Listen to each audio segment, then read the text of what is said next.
اگر حکومت یہ سمجھتی ہے کہ ایسی آواز کو دبا دیا جائے گا اور لوگوں سے وہ جو خبریں ہیں جو لوگ پھیلانا چاہتے ہیں یا کوئی ایسی خبر جو لوگ سمجھتے ہیں کہ پھیلنے سے کوئی پینک پھیلے گا شہر کے اندر، تو اس کو اس طریقے سے نہیں روک سکتے آپ۔ اس طرح اور لوگوں کے اندر ابہام پیدا کر رہے ہیں کہ یہ کیا اس وقت صورتحال بننے جا رہی ہے۔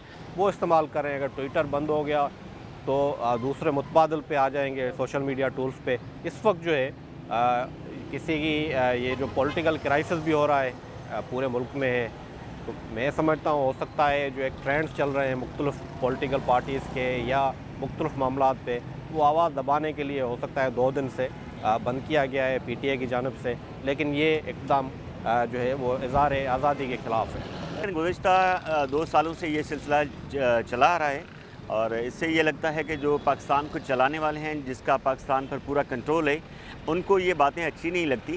لیکن دنیا ابھی تبدیل ہو گئی ہے، پوری دنیا کے اندر سوشل میڈیا کا دور ہے۔ ہاں، اس میں ایسی چیزیں بھی ہیں کہ کچھ چیزیں شاید فیک ہوں اس طرح، لیکن اس کو فلٹر کیا جا سکتا ہے۔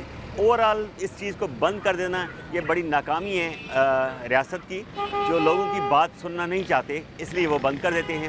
میں سمجھتا ہوں کہ حالیہ دنوں میں جو چیزیں الیکشن کے بعد ملک میں جو صورتحال پیدا ہوئی ہے، اس کو مد نظر رکھتے ہوئے یہ تمام اقدامات اٹھائے جا رہے ہیں، لیکن یہ مسئلے کا حل نہیں ہے۔ لوگوں نے اس کا بھی متبادل تلاش کر لیا ہے۔ جو لوگ ٹویٹر استعمال کرنا چاہتے ہیں، انہوں نے وی پی این کے ذریعے اس کو استعمال کریں۔ ملک کے بیشتر شہروں میں اور بہت سارے علاقوں میں ابھی بھی وہ استعمال ہو رہا ہے، اور اسی طرح اس سے پہلے بھی ماضی میں ہم نے دیکھا کہ تمام سوشل میڈیا پلیٹ فارمز بند کر دیے گئے تھے، جس میں یوٹیوب ہے، فیس بک ہے، انسٹاگرام ہے، لیکن انفارمیشن کا جو سلسلہ ہے وہ جاری رہتا ہے۔ لیکن اسی طرح ٹویٹر کو بند کر کے ایکسیس ٹو انفارمیشن کا جو حق ہے لوگوں کو، وہ نہیں ختم کیا جا سکتا، اور یہ چلتا رہا ہے اور چلتا رہے گا۔